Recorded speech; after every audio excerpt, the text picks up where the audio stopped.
Hey, I'm Scott. And I'm Chris. And this is Doxalogic, where we help you think with your Bible.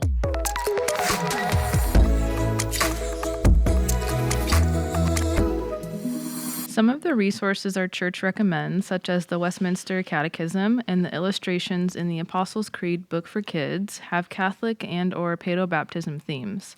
Why do we use them if they have these themes, and how can we use them effectively in spite of the content? It's an astute observation. It's a good question. I know that, I don't know if this is even a criticism per se, but I know that question has come about one particular book we've used that our family used in the catechism last year as well. It comes more, would it be fair to say, because I don't know the publishers or all that, but in the pictures, a little more Eastern leaning in its descriptions of things. So just want to recognize that, Sure. that's there. That's there. Yeah, and I would say that there's such richness to church history, but church history is largely dominated by a Paedobaptist view. Like, you really don't have like a prominent Baptist presence until the 1600s almost, like the early post-Reformation guys. I could be wrong. Someone's gonna be like, no, it's earlier. I mean, I know there's representations earlier. In fact, there's a what Ortland is that? One of the Ortland sons. Gavin. Not Gavin. Okay. Gavin does. He'll go back in a baptism video and go all the way back to the early church. So I'm not saying there isn't examples of believers' baptism, but predominantly paedobaptism has been a significant view. And so my point is simply to say, you don't throw out church history and so many faithful men who have a different understanding of baptism along lines of covenant theology. In other words, how to put together the redemptive history of Scripture, right? And aligned along covenantal lines. And because of where those lines fall, they come to a place of paedobaptism where so much of what they have to say, I mean, some of the heroes of the faith are guys that were and are paedobaptists.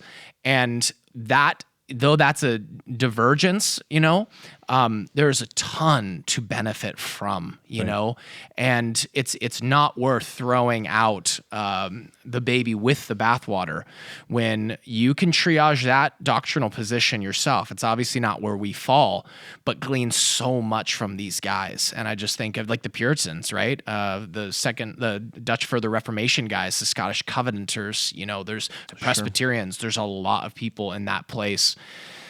So, good to have that. And then with Catholic, for sure, if it's Roman Catholic doctrine, you're not, I mean, if that's in a book, well, let's talk, right? Yeah. But I know there's leanings. I would just say, again, there should be an appreciation for a kind of wanting to preserve a kind of Catholicity, but lowercase c, right? Whole, universal, one church, we have one testimony, one faith,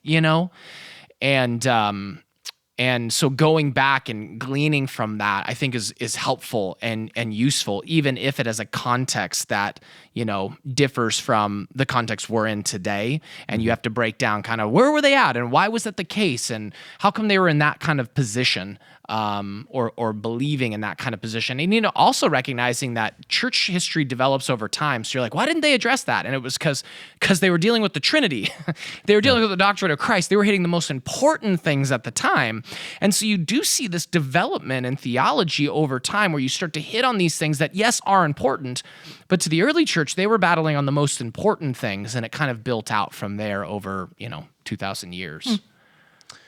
So the idea, I think the second question is, how can we use them effectively in spite of the content? How can we use them effectively? I personally, I wouldn't say in spite of the content, meaning like you don't have to overtly contradict it. I think depending on the age of your kids and the readiness to have this conversation, that you would express to them that there are in faithful Christian circles and history has diverted on baptism and on baptism of babies or only believers baptism. And why we believe only believers baptism is so important is that it's what is most clearly testified to in the Scriptures. I know that a Paedobaptist would try to go to certain scriptures, but it's not going to be nearly as clear as the examples of believers' baptism. And so it's honestly a discipleship opportunity, especially once your kids are probably 6, 7+ years old. You can express that to them, and that you can disagree charitably within Christian community, and so it's actually not that bad. On the book that I'm thinking of, I'm looking on the name right now, but it might use the word Catholic and things like that very favorably, and we would just say we would want it properly defined to what you said, and then we would have no problem with the word. And so it might seem like the artist is kind of leaning in that more Catholic stream of how the pictures are expressed and everything. I personally just don't have a major problem with that.